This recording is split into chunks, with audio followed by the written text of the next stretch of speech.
Hey everybody, old Raging Bull here. Just wanted to give you guys a quick deck tech of my Naya Elephants build.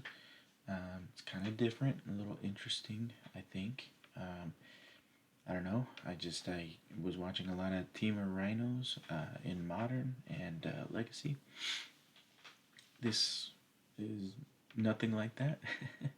What it is we're bringing creature tokens down with Trumpeting Herd and Call of the Conclave.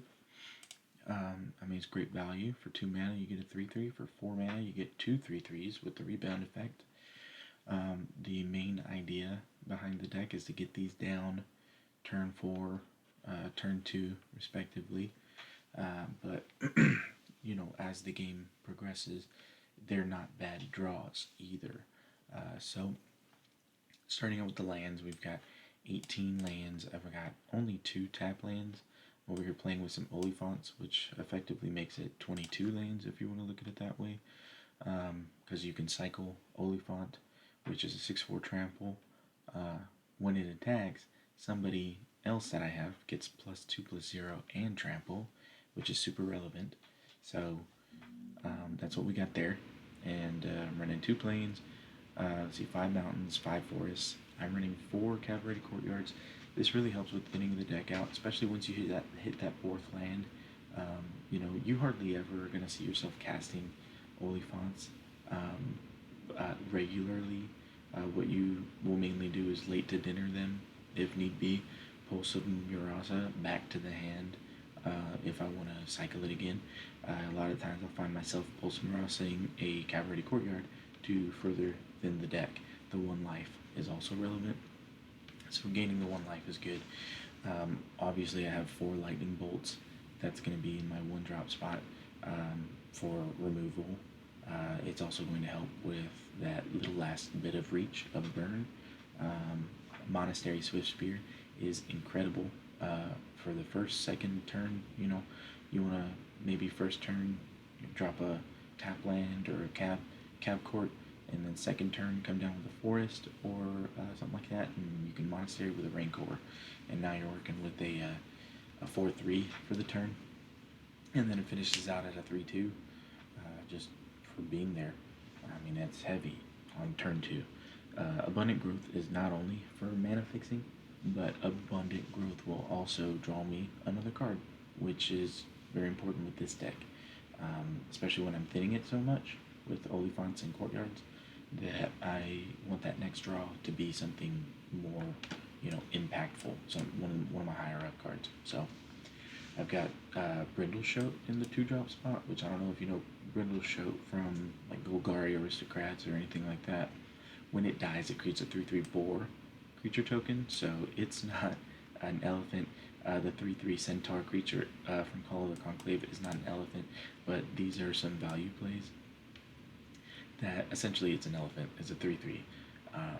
But yeah, they work really well. Brindleshote with a Rancor 3/1. Now they have to block it.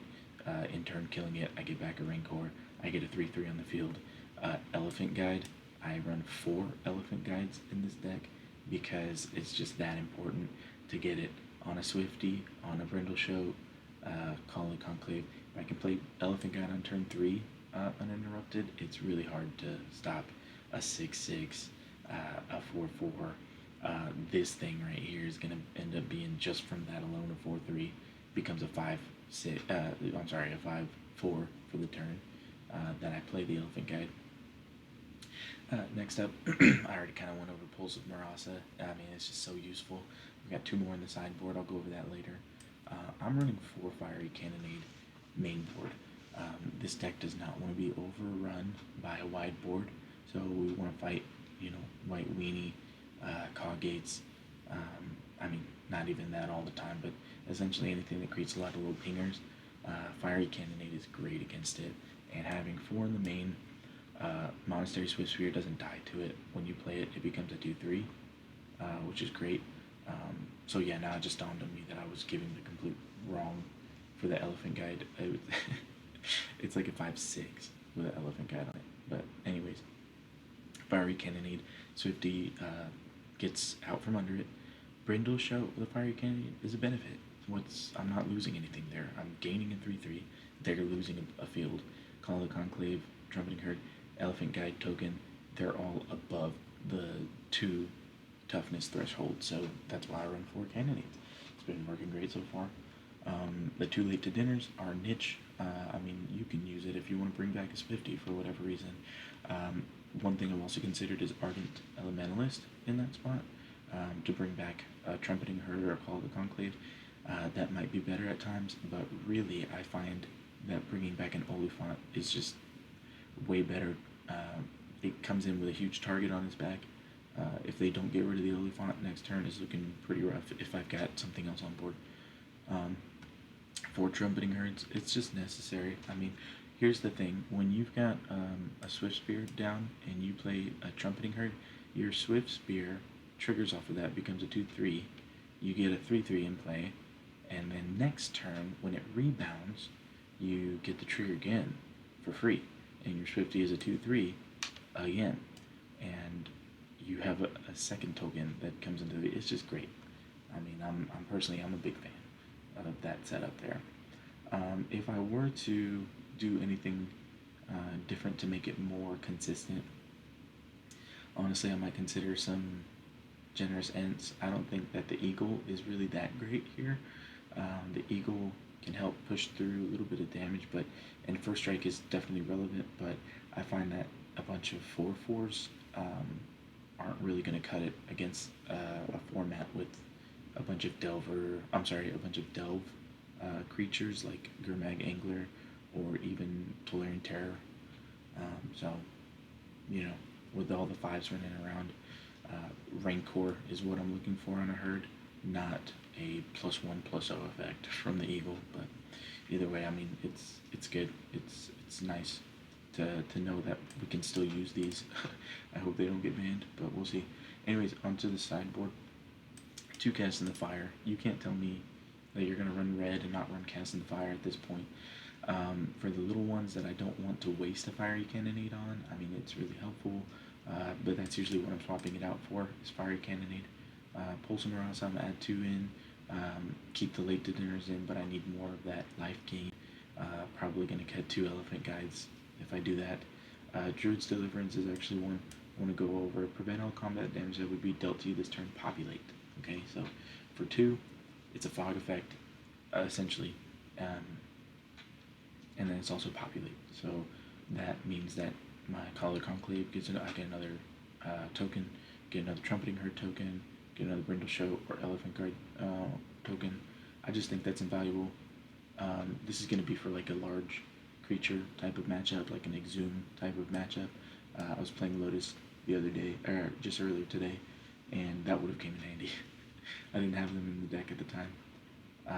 But Sundering Growth is another good one that populates.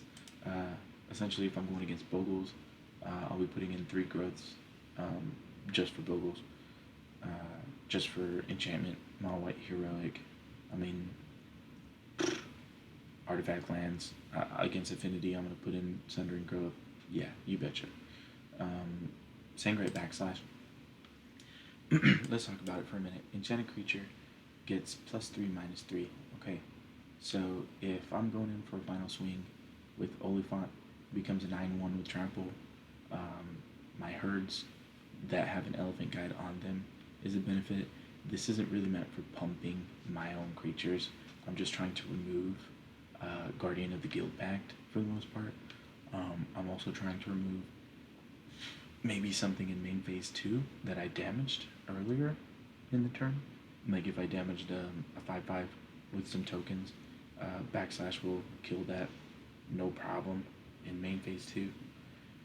But essentially that's the whole reason why I have this, is because I need a multicolor removal. When you play against Coggates, when you play against, Boros Bully, anything that's running this guy here, Orzhov, Pestilence, you want something that's multicolored to take care of that Guardian of the Guild Pact, because if you don't, it will take care of you. That is the truth. But anyways, that's the deck tech.